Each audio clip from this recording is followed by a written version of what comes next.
Assalamualaikum warahmatullahi wabarakatuh. Perkenalkan, nama saya Lala Nusandi dari PJKR 4A NPM 181063107048. Nah, saya di sini akan menjelaskan mata kuliah biomekanika soal evaluasi bab 4. Nah, oke, lanjut. Yang pertama adalah jelaskan pengertian dan macam-macam gaya. Nah, apa itu pengertian dan macam-macam gaya?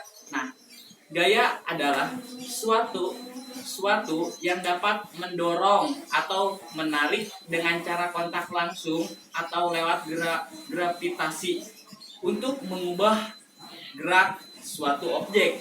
Nah, macam-macam gaya. Apa itu macam-macam gaya? Macam-macam gaya adalah yang pertama, ada gaya berat atau gaya gravitasi. Gaya berat atau gaya gravitasi merupakan gaya luar harus ditentang oleh badan manusia dalam semua gerakannya. Nah, selanjutnya gaya tahapan merupakan gaya eksternal, yaitu seperti sudah dijelaskan di bab sebelumnya bahwa percepatan adalah positif dan negatif. Percepatan negatif merupakan perlambatan atau gerak.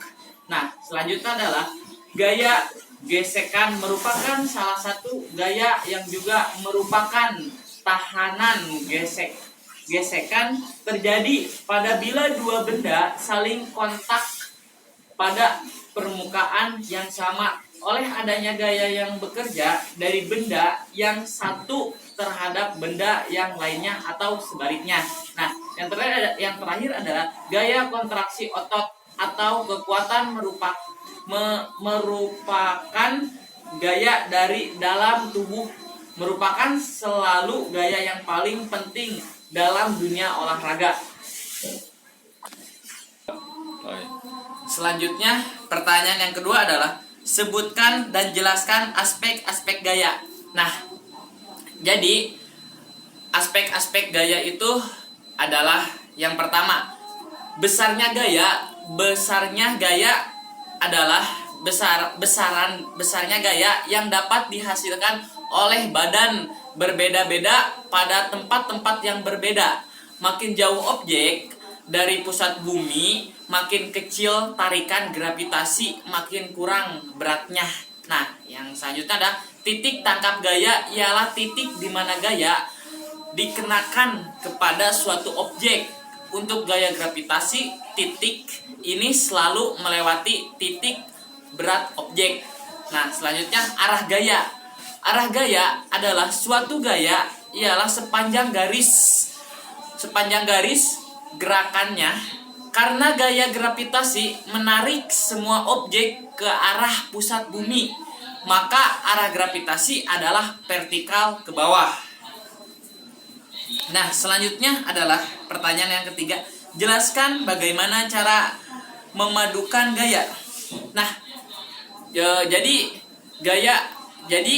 bagaimana cara memadukan gaya adalah untuk memadukan gaya atau ada dua cara, yaitu yang pertama secara grafis, yaitu secara jajar genjang dan secara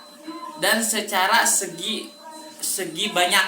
Nah, yang kedua adalah secara hitungan atau analisis, yaitu menyusun gaya-gaya yang berada dalam satu garis kerja dan menyusun dua gaya yang satu titik tangkap tapi tidak dalam satu garis kerja.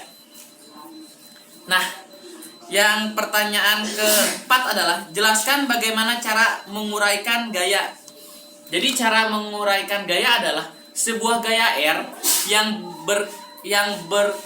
bekerja membentuk sudut alfa terhadap bidang datar dapat diuraikan menjadi komponen-komponen gaya yang bekerja pada sudut X atau RY atau vertikal.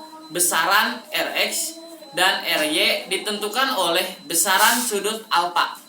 Nah, selanjutnya adalah pertanyaan yang terakhir. Sebutkan peranan gaya sentrifugal dalam cabang olahraga. Nah, jadi peranan gaya sentrifugal dalam cabang olahraga ada beberapa. Nah, salah satunya adalah gerakan melempar bola underhand atau overhand dari basket. Nah, hackball atau bowling adalah berdasarkan prinsip-prinsip gaya sentrifugal. Nah, selanjutnya adalah lari pada tikungan akan menyebabkan badan kita terdorong keluar. Untuk mengimbanginya, nah badan kita harus condong ke arah ke titik pusat. Nah, makin tajam tikungannya, makin condong pula badan kita ya. Nah, selanjutnya adalah ayunan raksasa pada horizontal atau palang tunggal menyebabkan adanya tarikan pada lengan. Jadi kalau pada saat tangannya dilepas, gaya sentrifugal akan memberikan kemungkinan pada pesanan untuk melakukan salto. Nah, mungkin itu saja yang saya bisa sampaikan dari tugas biomekanika. Mohon maaf bila ada kekurangan. Wabillahi taufiq hidayah. Wassalamualaikum warahmatullahi wabarakatuh.